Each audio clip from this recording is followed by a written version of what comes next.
Corona ಉಪಕರಣ ಖರೀದಿಯ ತನಿಖೆಗೆ ನೇಮಿಸಲಾಗಿದ್ದ ಆಯೋಗ ತನ್ನ 2ನೇ ವರದಿ ಸಲ್ಲಿಸಿದೆ. ನಿವೃತ್ತ ನ್ಯಾಯಮೂರ್ತಿ ಜಾನ್ ಮೈಕಲ್ ಡಿ ಕುನ್ಹಾ ನೇತೃತ್ವದ ಆಯೋಗವು 1808 ಪುಟಗಳ 2ನೇ ಮಧ್ಯಂತರ ವರದಿಯನ್ನು ಸಲ್ಲಿಕೆ ಮಾಡಿದೆ.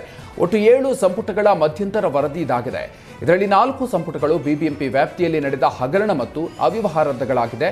ಇನ್ನು ಬಿಬಿಎಂಪಿಯ ಬೊಮ್ಮನಹಳ್ಳಿ ವಲಯ, ದಕ್ಷಿಣ ವಲಯ, ಪಶ್ಚಿಮ ವಲಯ, ಯಲಹಂಕ ವಲಯಗಳ ಹಗರಣಗಳಿಗೆ ಸಂಬಂಧಪಟ್ಟ ವಿವರಗಳು ಪ್ರತ್ಯೇಕ ಸಂಪುಟಗಳಲ್ಲಿ ಇದೆ. ಉಳಿದ 3 ಸಂಪುಟಗಳು ಬೆಂಗಳೂರು ನಗರ ಜಿಲ್ಲೆ, ಗ್ರಾಮಾಂತರ ಜಿಲ್ಲೆ ಮತ್ತು ಗದಗ ಹಾಗೂ ಕೊಪ್ಪಳ ಜಿಲ್ಲೆಗಳ ಹಗರಣಗಳದ್ದಾಗಿದೆ. ಬಿಜೆಪಿ ಮಾಜಿ ರಾಜ್ಯಾಧ್ಯಕ್ಷ ಮತ್ತು ಹಾಲಿ ಕಾಂಗ್ರೆಸ್ ಅಧ್ಯಕ್ಷರು ಒಂದೇ ವೇದಿಕೆಯನ್ನ ಹಂಚಿಕೊಂಡಿದ್ರು. ಕಾಸರಗೋಡಿನ ಮಧೂರು ದೇವಸ್ಥಾನದ ಧಾರ್ಮಿಕ ಸಭೆಯಲ್ಲಿ ಭಾಗಿಯಾಗಿದ್ದ ಕೆಪಿಸಿಸಿ ಅಧ್ಯಕ್ಷ ಡಿಕೆ ಶಿವಕುಮಾರ್ ನಳಿನ್ ಕುಮಾರ್ ಕಟೀಲ್ಗೆ ಮತ್ತೆ ರಾಜಕೀಯ ಸ್ಥಾನಮಾನ ಸಿಗಲಿ ಅಂತ ಪ್ರಾರ್ಥನೆ ಮಾಡಿದ್ರು. ನನ್ನ ಮಿತ್ರ ಮಾಜಿ ಲೋಕಸಭಾ ಸದಸ್ಯ ನಳಿನ್ ಕುಮಾರ್ ಕಟೀಲ್ರನ್ನ ಮಾಜಿ ಅಂದ್ಕೊಳ್ಳೋದು ಬೇಡ, ರಾಜಕಾರಣದಲ್ಲಿ ಯಾವುದೂ ಶಾಶ್ವತ ಅಲ್ಲ ಅಂದಿದ್ದಾರೆ.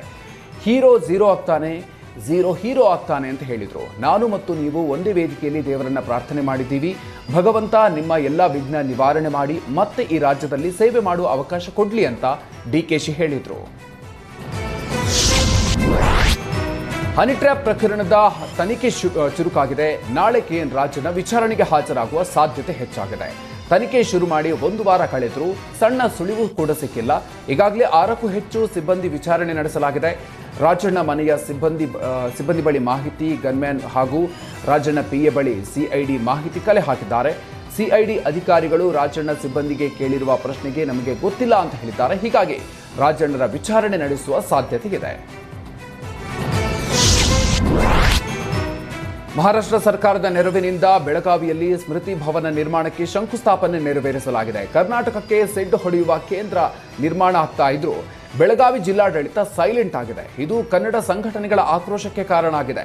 ಹಿಂಡಲಗಾದಲ್ಲಿ ಸ್ಮೃತಿ ಭವನ ನಿರ್ಮಾಣಕ್ಕೆ ನಾಡದ್ರೋಹಿ ಎಂಇಎಸ್ ಮುಂದಾಗಿದೆ. ಖಾಸಗಿ ಜಮೀನಿನಲ್ಲಿ ನಿರ್ಮಾಣ ಆಗ್ತಾ ಇರುವ ಸ್ಮೃತಿ ಭವನಕ್ಕೆ ಮಹಾರಾಷ್ಟ್ರ 10 ಕೋಟಿ ರೂಪಾಯಿ ನೆರವು ನೀಡಿದೆ. ಅನುಮತಿ ಇಲ್ಲದೆ ಕಟ್ಟಡ ನಿರ್ಮಾಣ ಆಗ್ತಾ ಇದ್ರೂ ಬೆಳಗಾವಿ ಜಿಲ್ಲಾಡಳಿತ ಮೌನ ವಹಿಸಿದೆ. ಕರ್ನಾಟಕ ಸರ್ಕಾರದ ವಿರುದ್ಧ ಮರಾಠಿ ಭಾಷಿಕರನ್ನ ಪ್ರಚೋದಿಸಲು ಎಂಇಎಸ್ ತಂತ್ರ ಇದಾಗಿದೆ. ತಕ್ಷಣವೇ ಸ್ಮೃತಿ ಭವನ ನಿರ್ಮಾಣಕ್ಕೆ ತಡೆ ಹಿಡಿಬೇಕು ಅಂತ ಕನ್ನಡ ಪರ ಸಂಘಟನೆಗಳು ಒತ್ತಾಯಿಸ್ತಾ ಇದೆ.